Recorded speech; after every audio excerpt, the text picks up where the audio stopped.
ಎಲ್ಲ ನನ್ನ ಪ್ರೀತಿಯ ಕನ್ನಡ ಮನಸ್ಸುಗಳಿಗೆ ಈ ನಿಮ್ಮನೆ ಹುಡುಗ ಪ್ರಮೋಟ್ ಮಾಡುವ ನಮಸ್ಕಾರಗಳು. ವೆಲ್ಕಮ್ ಟು ಪೊಮಿಸ್ ಲಾಗ್ಸ್. ನಾನು ವಿಡಿಯೋದಲ್ಲಿ ಗೋವಾ ಸ್ಕ್ಯಾಮ್ಗಳ ಬಗ್ಗೆ ಒಂದು ವಿಡಿಯೋ ಮಾಡಿ ಒಂದು ಲಾಗ್ ಮಾಡಿ ಹಾಕಿದ್ದೆ. ಬಟ್ ಈ ವಿಡಿಯೋದಲ್ಲಿ ನಾವು ಎಲ್ಲೆಲ್ಲಿ ಹೋಗ್ತೀವಿ, ನೆಕ್ಸ್ಟ್ ದಿವಸ ನೈಟ್ ಯಾವ ಥರ ಇರುತ್ತೆ ಗೋವಾದಲ್ಲಿ, ಯಾವ ಥರ ಎಂಜಾಯ್ ಮಾಡ್ಬೋದು, ಬಟ್ ಯಾವುದಕ್ಕೆ ಹೋಗಬೇಕು ಯಾವುದಕ್ಕೆ ಹೋಗಬಾರ್ದು ಅನ್ನೋದು ನನಗೆ ಗೊತ್ತಿರೋಷ್ಟು ಮಾಹಿತಿನ ನಾನು ನಿಮಗೆ ತಿಳಿಸ್ಕೊಡ್ತೀನಿ. ಹೀಗೆ ನೀವು ನೋಡ್ತಾ ಇರೋ ಇದು ಬಂದು ಕೊಂಡೋಲಿಯಂ ಬೀಚ್. ನಾವು ಬೆಳಗ್ಗೆ ಎದ್ದು ಫ್ರೆಶಪ್ ಆಗಿ ಕೊಂಡೋಲಿಯಂ ಬೀಚಿಗೆ ಬಂದು ಆ್ಯಕ್ಚುಲಾಗಿ ಸೀಸನ್ ಅಲ್ದಿರೋ ಟೈಮಲ್ಲಿ ನಾನು ಹೋಗಿದ್ದಂಥ ಗೋವಾ ಇದು. ಸೊ ಸೀಸನ್ ಇರಲಿಲ್ಲ, ಆವಾಗ ಮಳೆ ಇತ್ತು, ಇನ್ನೊಂದು 15 ಡೇಸ್ಗೆ ಸ್ಟಾರ್ಟ್ ಆಗೋದಿತ್ತು ಸೀಸನ್ನು. ಸೊ ಹಂಗಾಗಿ ನಮಗೆ ತುಂಬ ಫ್ರೀ ಇತ್ತು, ಕ್ರೌಡ್ ಅಷ್ಟಿರಲಿಲ್ಲ. ಸೊ ಡ್ರಿಂಕ್ಸು ಹಾಗೆ ಫುಡ್ಡು ಎರಡೂ ಕೂಡ ಅವೈಲಬಿಲಿಟಿ ಇರಲಿಲ್ಲ ಬೀಚ್ ಮುಂದೆನೇ. ಸೊ ಬೆಡ್ಸ್ ಮಾತ್ರ ಹಾಕಿದ್ರು. ಬಟ್ ನಾನೇನು ಮಾಡಿದೆ ಅಂತಂದರೆ, ಮುಂಚೆನೇ ಡ್ರಿಂಕ್ಸ್ನೆಲ್ಲ ಬೇರೆ ಕಡೆಯಿಂದ ಎಲ್ಲಿ ಕಡಿಮೆ ಸಿಗುತ್ತೆ ಅಲ್ಲಿಂದನೇ ತೊಗೊಂಡು ಸೀದಾ ಬೀಚ್ ಹತ್ರ ಬಂದೆ. ಹಾಗೆ ಇಲ್ಲಿ ಚಿಪ್ಸು ಅದು ಇದೆಲ್ಲ ಮಾರಕ್ಕೆ ಇಕ್ಕಿರ್ತಾರೆ. ಬಟ್ ಸೀಸನ್ ಟೈಮಲ್ಲಿ ನಿಮ್ಗೆ ಆ ಥರ ಇರೋದಿಲ್ಲ. ಸೊ ಬೀಚಲ್ಲಿ ಫುಲ್ ಚಿಲ್ ಮಾಡ್ಕೊಂಡು ನೆಕ್ಸ್ಟು ನೈಟ್ ಆಗಿದ ತಕ್ಷಣ ಒಂದು ವಾಕ್ ಅಂದರೆ ನಾವು ಹೋಗ್ತಾ ಇದ್ದು ಬಂದು ಇದು ಬಾಗಾ ಬೀಚ್ ಹತ್ರ ಇರೋವಂಥ ಒಂದು ಸ್ಟ್ರೀಟು, ಎಲ್ಲ ಪಬ್ಗಳು ಬರೋವಂಥ ಜಾಗ. ಇಲ್ಲಿ ಸುಮಾರು ನೋಡ್ಬೋದು ನೀವು, ಇಲ್ಲೆಲ್ಲ ಕೂತ್ಕೊಂಡಿರ್ತಾರಲ್ಲ, ಡ್ಯಾನ್ಸ್ ಆಡ್ತಾ ಇರ್ತಾರೆ. ಇವರೆಲ್ಲ ಹುಡುಗಿರು ಡ್ಯಾನ್ಸ್ ಆಡ್ತಾ ಇರೋರು ಆ್ಯಕ್ಚುಲಿ ಬರೋ ಅಂಥ ಟೂರಿಸ್ಟ್ಗಳ್ನ ಅವರು ಇನ್ವೈಟ್ ಮಾಡ್ತಾ ಇರ್ತಾರೆ, ಬನ್ನಿ ನಮ್ಮ ಪಬ್ಬಿಗೆ ಬನ್ನಿ ಅಂತ. ಹಾಗೆ ಇದನ್ನು ನೋಡ್ಕೊಂಡು ನಾವು ಹೋಗಿದ್ದೆ, ಒಂದು ಇಷ್ಟು ದೂರ ಬಂದಮೇಲೆ ಸಮುದ್ರದ ಮೀನನ್ನ ನಾವು ತಿನ್ನಲೇಬೇಕು ಅಂತ. ಇದು ಬಂದು ಕಿಂಗ್ ಫಿಶ್ ಅಂತ, ಸುಮಾರು ಒಂದು 5,000 ರೂಪಾಯಿ ಇರುತ್ತೆ ಇದು ಒಂದು ಮೀನು. ಸೊ ಅದನ್ನು ಚೆನ್ನಾಗಿ ತಿಂದು ತುಂಬ ಚೆನ್ನಾಗಿತ್ತು, ಫ್ರೆಶ್ಶಾಗಿ ಹಿಡಿದಿದ್ರು. ಅಂಥ ಹೋಟೆಲ್ಗೆ ಹೋಗಿ ನೀವು ತಿಂದರೆ ತುಂಬ ಚೆನ್ನಾಗಿರುತ್ತೆ. 4,500 5,000 ರೂಪಾಯಿ ಇರುತ್ತೆ ಒಂದು ಮೀನು. ಮುಂಚೆನೇ ಹೋಗಿ ಹೇಳಿದ್ರೆ ಸಮುದ್ರದಿಂದ ಫ್ರೆಶ್ಶಾಗಿ ತರಿಸಿ ಮಾಡಿ ಕೊಟ್ಟಿದ್ದಂಥ ಮೀನನ್ನ ನಾನು ತಿಂದಿದ್ದು, ನಾನು ನಮ್ಮ ಸ್ನೇಹಿತರು. ಹಾಗೆ ಸ್ಟ್ರೀಟ್ಗೆ ಹೋಗ್ತಾ ನೀವು ನೋಡ್ಬೋದು, ಆ ಕಡೆ ಈ ಕಡೆ ಒಂದಷ್ಟು ಜನ ಹುಡುಗಿರು ಸುಮ್ಮನೆ ಡ್ಯಾನ್ಸ್ ಮಾಡ್ತಾ ಇರ್ತಾರೆ.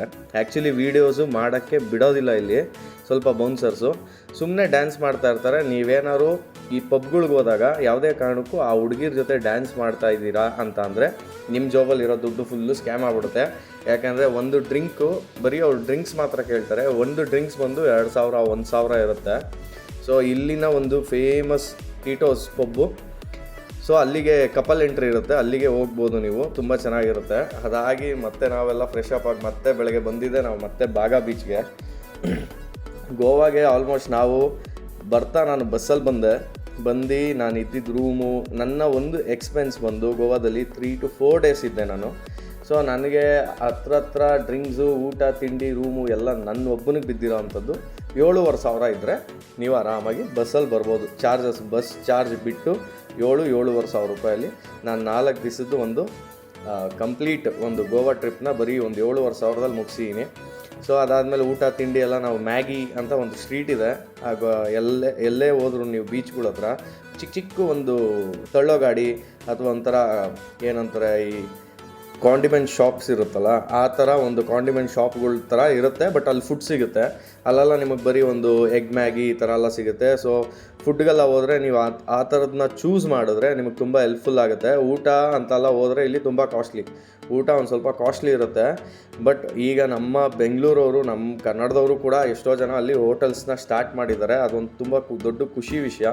ಬಟ್ ನಾನೆಲ್ಲ ತಿಂತಾಯಿದ್ದು ಎಗ್ ಮ್ಯಾಗಿ, ಮತ್ತು ನಾವೇ ಕುಕ್ ಮಾಡ್ಕೊತಾ ಇದ್ದೋ ನಮ್ಮ ಫ್ಲ್ಯಾಟಲ್ಲೇ. ನಾವು ಇದ್ದಿದ್ದಂಥ ಜಾಗದಲ್ಲಿ ಒಂದು ಗ್ಯಾಸು ಇದೆಲ್ಲ ಇತ್ತು. ಸೊ ಆ ಥರದ್ದು ನೀವು ಆದಷ್ಟು ನೋಡಿದ್ರೆ ನಿಮಗೆ ತುಂಬ ವರ್ತ್ ಅಂತ ಅನಿಸುತ್ತೆ.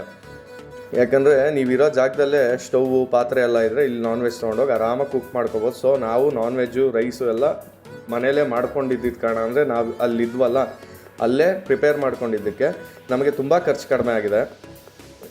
ಹಾಗೆ ಬೆಳಗ್ಗೆ ಟಿಫನ್ ಎಲ್ಲ ನಾವು ಇಲ್ಲಿ ಮ್ಯಾಗಿ ಈ ಥರದ್ದೇ ನಾವು ಜಾಸ್ತಿ ಇದು ಮಾಡ್ದೋ. ಬಟ್ ಗೋವಾ ಕಡೆ ಬಂದಾಗ ನಾನು ಫಸ್ಟ್ ವೀಡಿಯೋದಲ್ಲಿ ಸುಮಾರು ಸ್ಕ್ಯಾಮ್ಸ್ ಬಗ್ಗೆ ಹೇಳಿದ್ದೀನಿ, ಅದನ್ನು ದಯವಿಟ್ಟು ನೋಡಿ. ಹಾಗೆ ಇದು 2ನೇ ವೀಡಿಯೋದಲ್ಲಿ ಯಾವ ಥರ ಇದೆ, ಸೀಸನ್ ಅಲ್ದಿರೋ ಸೀಸನ್ ಇದು. ಆ್ಯಕ್ಚುಲಿ ಮಳೆನೂ ಇತ್ತು, ಬಿಸಿಲೂ ಇತ್ತು. ಮಳೆನೂ ಒಂದು 5 ನಿಮಿಷ ಮಳೆ ಬಂದರೆ ಒಂದು 5 ನಿಮಿಷ ಬಿಸಿಲು ಬರ್ತಾಯಿತ್ತು. ಈ ಸಮುದ್ರದ್ದು ಸೌಂಡನ್ನ ನೀವೇ ಕೇಳಿಸ್ಕೊಳ್ಳಿ.